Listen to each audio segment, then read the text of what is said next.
Outdrink me? You have to think again. Warning, some audiences may find this content disturbing. View at your own discretion. Welcome to the House of Reddit. Today, we share some juicy r/nuclear revenge stories posted on Reddit. Outdrink me? You have to think again. Saw someone else post their king's drinking game revenge story, and it reminded me of mine. I'm a 5 tall tiny girl, but I grew up in a heavy drinking family, so I have excellent drinking capacity. I'm also in law school with insufferable know-it-alls and fuckboys who think they're the best at anything and everything, especially when compared with girls. This was about 3 years ago. I was in my second year of law school and we were organizing an event on our campus, and I was a member of the organizing committee along with a bunch of senior boys. Generally, people joined these committees because we'd get this one room with a balcony in our academic block all to ourselves for weeks, where we would chill and drink and smoke up, literally all anyone does in law schools in my country.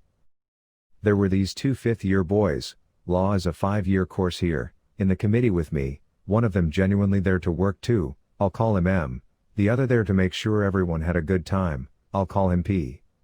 The first time M and I pulled an all-nighter to make sure everything was in place for the next day, P joined us to make sure his friend M also had adequate alcohol. He asked me if I wanted some too, I said duh. So P gets out these glasses and pours some whiskey in both. I like whiskey, so no issues. He then started adding some water, because we didn't have ice, in the glasses, and my natural reaction was, wait, you're diluting it? They looked at me a little weirdly. We had a tiny bit of conversation and realized that I prefer my whiskey neat, but they cannot handle neat whiskey at all, so they always dilute it with chilled water. M was cool with it, but it irked P a lot because he could not fathom how a tiny girl 3 years younger than him could claim to drink neat whiskey. Since then, he decided he would try to get me super drunk just to prove that he had better capacity than me, kept making jabs at me every time I refused to drink. I was still working during the day, about me being a pussy and I am all talk but I can't actually drink much. It was pretty annoying. This one time, I was drinking plain Coca-Cola, not spiked, because I was working on something and P decided to take a sip of it because he assumed it would be spiked. Usually all my drinks are. He realized it wasn't and then he started teasing me about how I need really strong drinks like Coke mixed with Pepsi, dripping with sarcasm. My revenge happened the last night of our event. Everything wrapped up, we had a bit of a party in our organizing room with all the volunteers and we decided to play the game Kings. It's a drinking game that involves, frankly, a lot of drinking, and P suggested it hoping to get me smashed. It's basically a deck of cards and each card has a designated action. For example, 6 is for the chicks, so when someone picks up a 6, all the girls drink. One of the cards is a pair card. If you draw that card, you choose another person to drink every time you do the entire night till someone else picks up a pair card. I was lucky enough to get that pair card early on, and immediately I chose P as my pair. We also had an unofficial rule in the beginning that P himself added, which was that in case of pairs, the pair has to drink the same amount of alcohol that the original person drinks. I had some friends playing too, and they immediately caught on to what I was planning. So every time someone picked up a card that required them to choose someone to drink, they picked me. I would purposely loose the categories round so I would have to drink. If I did 3 shots, P would also have to do 3 shots. Hardly half an hour later, P was out of it. We were both drinking literally the same amount of alcohol, but he was smashed while I was still in control of my senses and playing the game. P couldn't even enjoy the rest of the party because he was passed out while we all had fun till early morning. We're a tiny campus, so word spread around fast. Since then, everyone started teasing P about not being able to handle his alcohol and for losing to a tiny 20-year-old girl.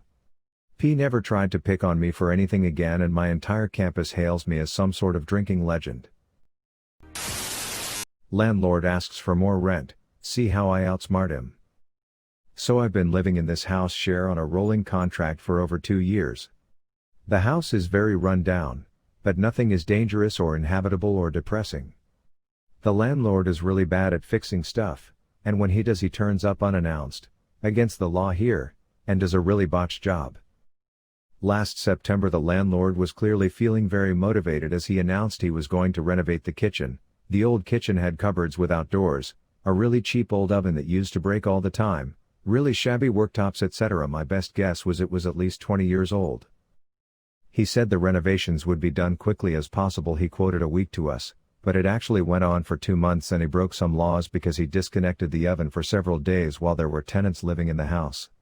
While the kitchen looks fine now, it was clearly a case of get in and out and do the bare minimum as cheap as possible. He also painted some of the communal areas really badly. He put 2 new to the property, actually second-hand, fridge/freezers in and they didn't work very well, so he ended up trying to fix them himself, and long story short, I lost all my food in the freezer last December. So by the end of it all, I was feeling very annoyed with him. In January 2020 the landlord sent all the tenants an email telling us he had to put the rent up and that we would have to sign new contracts. My rent was only going up by £25 per month as I have my own new suite bathroom, which is pretty much falling apart, but he didn't renovate it, and I could afford the increase so didn't bother to argue it. I emailed him back and said it was fine, but there were a few issues in my room that I'd like him to fix, but that I was happy for that to be written into the contract, with a time frame for the work to be done agreed by us both, so he could get the higher rent rate straight away. I sent him a list of the things and most of them are really minor, like wardrobe door handle needs replacing, there's a crack in the sink. The biggest thing on the list was the problem he's known about for at least 2 years, the shower leaks. I knew full well that he wouldn't get round to doing any of the repairs. He told me that I didn't need to sign the contract/pay higher rent until he'd fixed the things in my room. I said okay. And have never mentioned any of it to him ever again. The things I asked him to fix aren't exactly impeding my enjoyment of life, so I don't even get annoyed about the fact that they're broken. 10 months later I'm still paying my original rent rate and every month I save the amount my rent would have gone up by. It's a really small, pathetic thing to do, but it makes me proud every time my rent is due because I'm £250 better off and counting. Neighbor got a taste of his own medicine. In college, I had a neighbor, who will henceforth be Benny, like that asshat from New Vegas. And this neighbor, he was not a considerate neighbor. For example, he watched TikTok at 3 a.m., connected to his Bluetooth speaker, which he so politely pointed directly at the wall to improve sound quality.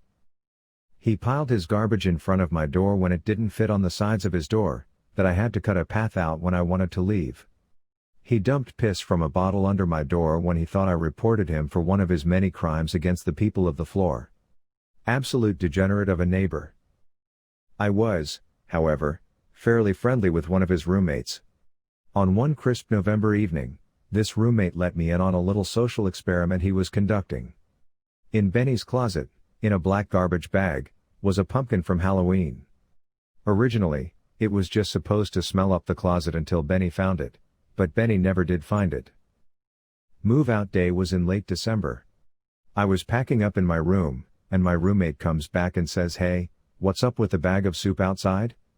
After some initial confusion, we discover that this fine bag of moldy, wet, desecrated remains is from the pumpkin. We decided that the best course of action for this beloved sack of soup was placed caringly and carefully in front of Benny's door, since he must have misplaced it. Benny was not fond of this development. He knocked on my door, banging like the headboard of a wedding bed, and demanded to know why I had put my garbage in front of his door. So, I reminded him that it was, actually, his garbage. In fact, it was actually his compost at that point. Obviously, he apologized for the misunderstanding, took out his own garbage, and left me alone, and we both went our separate ways, since we only needed to tolerate each other for a few hours. No, actually, believe it or not. He balled it up and threw it at my head, the only logical choice, really. This angry water balloon sailed through the sky, through my door, and into my bed frame. I readied a nearby jar of salsa for the coming battle, but he had already turned tail and waddled back to his room as quickly as his enormous girth would allow. Now that the history is set, it's time for revenge part you've all been waiting for. I went over to the pumpkin, which luckily was still contained in its fine plastic vessel. So I crept, ever so slowly, towards Benny's room, pumpkin bag in hand, shot put style. When Benny opened the door, we made brief eye contact. I saw him, he saw me, he saw Excalibur in my hand, and in that moment he knew his fate. And as he moved to close the door, I loosed the pumpkin on its most holy journey. I can say that I understand how Olympians feel when they break a record with a Herculean act of strength as the pumpkin sailed through the door, into the side of Benny's chair, and exploded as furiously as one might atop a toilet on Taco Tuesday. The black fireball, the stench, everywhere, all over everything. The ceiling, the floor, his clothes, his heater, him. Everything. Like the morning after a fresh snowfall, if that snow was black as night and smelled of rotting fruit. Best part? His roommates and everything he owned was shielded by what I can only explain as angels sent to protect him from my righteous wrath. Hospital bill revenge. For my second baby I was considered high risk and my fab doctor only delivers at the best hospital for labor and delivery in the very prestigious world-renowned medical center.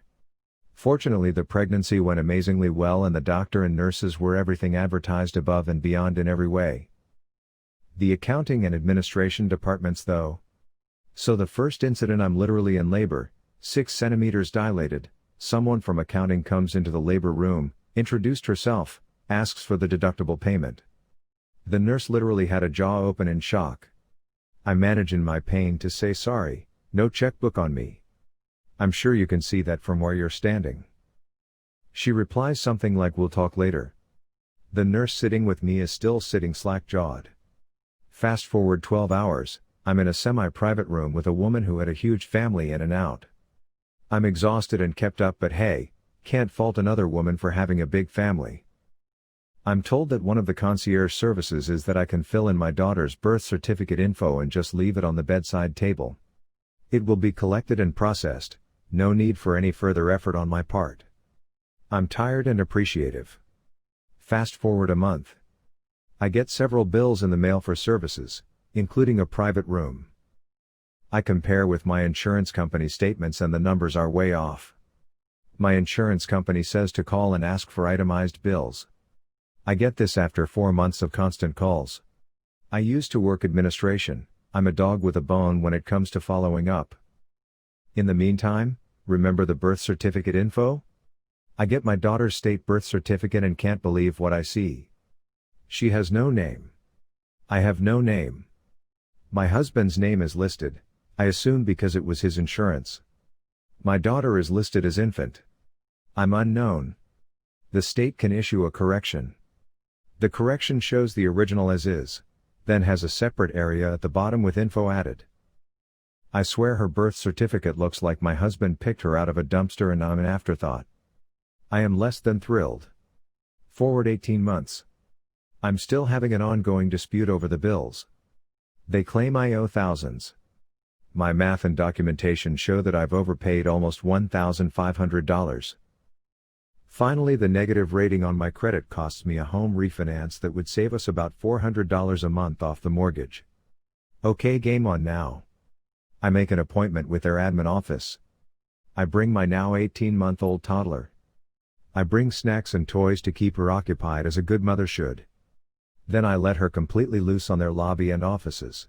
My beautiful girl ripped apart 2 lamps, destroyed a couple of strings of the beads she loves playing dress up with, smeared peanut butter and bananas on the carpet and upholstery, pulled papers off desks, pulled dirt out of planters, played loudly with her favorite noisy xylophone, crayons broken and on the desk, mixed with crushed Cheerios into the carpet, complete bedlam.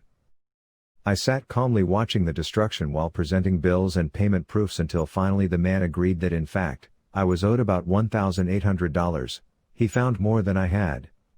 Promises to get my check issued ASAP, take all negative credit ratings off immediately, and their sincere apologies.